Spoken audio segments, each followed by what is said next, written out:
Hello, friends. Welcome back to Story with Zoe. Today we start the part 1 of our story, Strong Girl Bong Soon. Seoul की गलियों में जब भी अपराध बढ़ता, लोगों को एक नाम याद आता, डो बोंग सून। शादी के बाद बोंग सून और एन मिन ह्युक की जिंदगी खुशी से चल रही थी।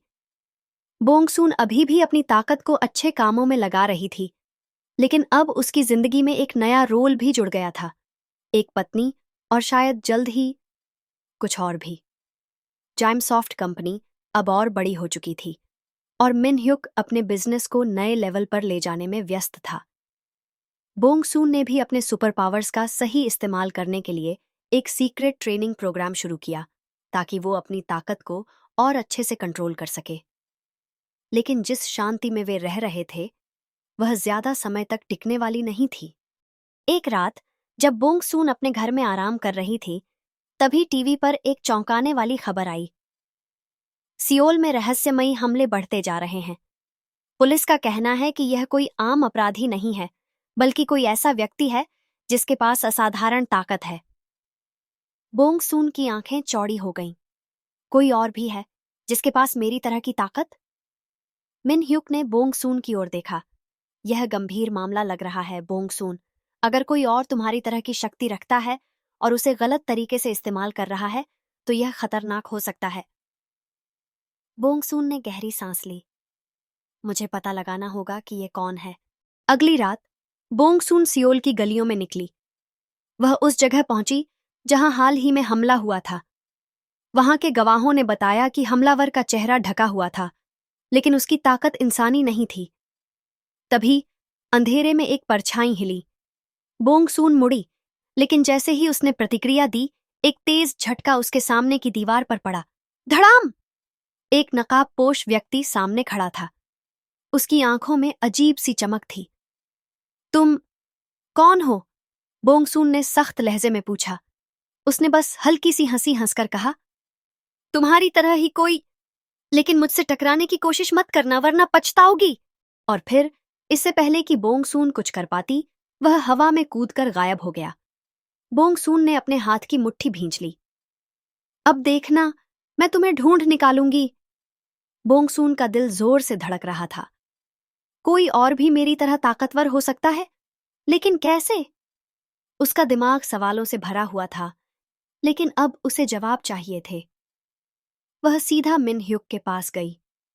मिन ह्युक उसकी आंखों में चिंता देखकर समझ गया कि कुछ गंभीर हुआ है। क्या हुआ? तुम ठीक तो हो? बोंग सून ने धीमी आवाज में कहा। मैंने उसे देखा था, वही अजनबी, वही जिसकी ताकत इंसानी नहीं थी। मिन ह्युक का चेहरा गंभीर हो गया। अगर वह सच में तुम्हारी तरह ताकतवर है, तो हमें सावधान रहना होगा। यह सिर्फ एक छोटा अपराधी नहीं है, यह कोई बड़ा खतरा बन सकता है। बोंग सून ने हामी भरी। मुझे उसकी सच्चाई जाननी होगी। अगले दिन बोंग सून अपने दोस्त गुकटू से मिली। गुकटू अब एक अनुभवी पुलिस अधिकारी बन चुका था। गुकटू, मुझे तुम्हारी मदद चाहिए। गुकटू ने उसे देखा और सिर हिलाया। मैंने भी इन हमलों के बारे में सुना है। जो जानकारी मिली है, उसके मुताबिक हमलावर सिर्फ अमीर और ताकतवर लोगों को निशाना बना रहा है। ऐसा लग रहा है जैसे वह कोई व्यक्तिगत बदला ले रहा हो। बोंग सून ने सोचा, क्या यह किसी पुरानी दुश्मनी का नतीजा है, या फिर इसके पीछे कोई और वजह है? गुकटू ने आगे कहा, हमें सिर्फ एक ही क्लू मिला है। हर हमले के बाद जगह पर एस का निशान छोड़ा गया था। बोंग सून चौंक गई। एस? इसका क्या मतलब हो सकता है? गुकटू ने कंधे उचकाए। अभी तक साफ नहीं है, लेकिन अगर यह पैटर्न जारी रहा तो हम अगले हमले से पहले तैयार हो सकते हैं। रात होते ही बोंग सून ने शहर की निगरानी शुरू कर दी। वह गुप्त रूप से छिपकर उस हमलावर की तलाश में थी। तभी दूर एक चीख सुनाई दी, कोई मदद करो। बोंग सून बिना एक पल गवाए उस ओर दौड़ी। जब वह वहां पहुंची तो देखा कि एक आदमी को जमीन पर गिरा दिया गया था और सामने वही नकाबपोश खड़ा था। इस बार बोंग सून ने उसे भागने का मौका नहीं दिया। अब बचकर नहीं जा सकते, उसने चिल्लाते हुए हमला किया। लेकिन इस बार हमलावर पहले से तैयार था। उसने बोंग सून का वार आसानी से रोक लिया। तुम्हें लगता है कि सिर्फ तुम ही ताकतवर हो? वह हंसा। तुम्हारी तरह और भी हैं। बोंगसून की आंखें चौड़ी हो गईं। क्या? तभी अचानक उस नकाबपोश ने एक जबरदस्त ताकत से बोंगसून को पीछे धकेल दिया, जिससे वह कुछ दूर जाकर गिरी। बोंगसून ने खुद को संभाला, लेकिन तब तक वह अजनबी गायब हो चुका था। बोंगसून ने गहरी सांस ली। मेरे अलावा और भी लोग हैं जो इतनी ताकत रखते हैं, तो क्या यह कोई संयोग नहीं है? क्या यह मेरे अतीत से जुड़ा कोई राज है?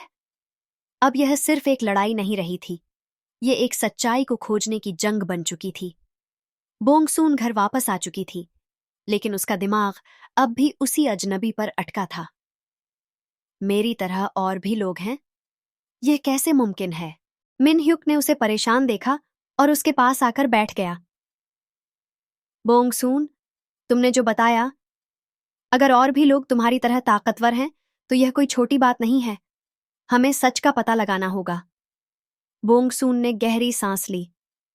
मुझे अपनी दादी से बात करनी होगी। अगर कोई इस ताकत के बारे में और जानता है, तो वो वहीं होंगी। अगले दिन बोंगसून अपनी माँ और दादी से मिलने गई। दादी, मुझे कुछ पूछना है। दादी ने चाय का घूंट लिया और मुस्कुराई। क्या बात है बच्ची? बोंगसून ने बिना समय गंवाए सीधे पूछा। क्या हमारे अलावा भी कोई है जो इस ताकत के साथ पैदा हुआ है? दादी का चेहरा अचानक गंभीर हो गया। तुमने ये सवाल क्यों पूछा? बोंगसून ने नकाबपोश के बारे में बताया, एक और ताकतवर इंसान जो रहस्यमयी तरीके से शहर में लोगों पर हमला कर रहा था। दादी ने गहरी सांस ली। मैंने सोचा था कि यह राज हमेशा छिपा रहेगा। बोंगसून और उसकी मां हैरान थीं। क्या राज? बोंगसून ने पूछा। दादी ने धीमे स्वर में कहा, बहुत साल पहले हमारी ही तरह के कुछ और लोग थे, लेकिन उनमें से कुछ ने अपनी ताकत का गलत इस्तेमाल किया। हमारी परिवार की महिलाओं को यह शक्ति विरासत में मिलती है, लेकिन कुछ दुर्लभ मामलों में यह शक्ति पुरुषों को भी मिल सकती है। बोंगसून की आंखें चौड़ी हो गईं। मतलब, यह आदमी हमारे ही परिवार से जुड़ा हो सकता है? दादी ने सिर हिलाया। हो सकता है, या फिर वह किसी और ऐसे परिवार से हो जिन्हें यह शक्ति विरासत में मिली हो। लेकिन एक बात याद रखना, अगर कोई अपनी ताकत पर काबू नहीं रखता, तो वह अपने ही विनाश का कारण बन सकता है। बोंगसून को अब समझ आ रहा था कि यह लड़ाई सिर्फ ताकत की नहीं थी, बल्कि सही और गलत की भी थी। गुगडू से मिली नई जानकारी ने मामले को और उलझा दिया। हमने नकाबपोश की पहचान के करीब पहुंचने के लिए कुछ सीसीटीवी फुटेज चेक किए, गुगडू ने बताया। लेकिन जो हमने देखा वह चौंकाने वाला था। उसने बोंगसून को एक वीडियो दिखाया। नकाबपोश किसी अंधेरे कमरे में खड़ा था और उसके सामने एक दीवार पर कई नाम लिखे थे। उन नामों में से एक नाम चमक रहा था, डो बोंगसून। बोंगसून का दिल तेजी से धड़कने लगा। वह मुझे जानता है, उसने धीरे से कहा। गुगडू ने गंभीर लहजे में कहा, यह सिर्फ हमला नहीं है बोंगसून, यह किसी पुराने हिसाब किताब का हिस्सा लगता है। अगली रात बोंगसून फिर से उस नकाबपोश को ढूंढने निकली। इस बार वह पूरी तरह तैयार थी। एक सुनसान गली में खड़े होकर उसने जोर से कहा, मैं जानती हूं कि तुम यहां हो। अगर मुझसे लड़ना ही चाहते हो तो सामने आकर लड़ो। धीरे धीरे अंधेरे से वह शख्स बाहर निकला। इस बार उसने अपना नकाब हटा दिया। बोंगसून ने हैरानी से उसे देखा। तुम? नकाबपोश एक जवान आदमी था, जिसकी आंखों में वही ताकत थी जो बोंगसून के पास थी। हाँ बोंगसून, उसने गहरी आवाज में कहा, मैं तुम्हारी तरह हूं और मैं तुम्हें खत्म करने आया हूं। बोंगसून की सांसें तेज हो गईं।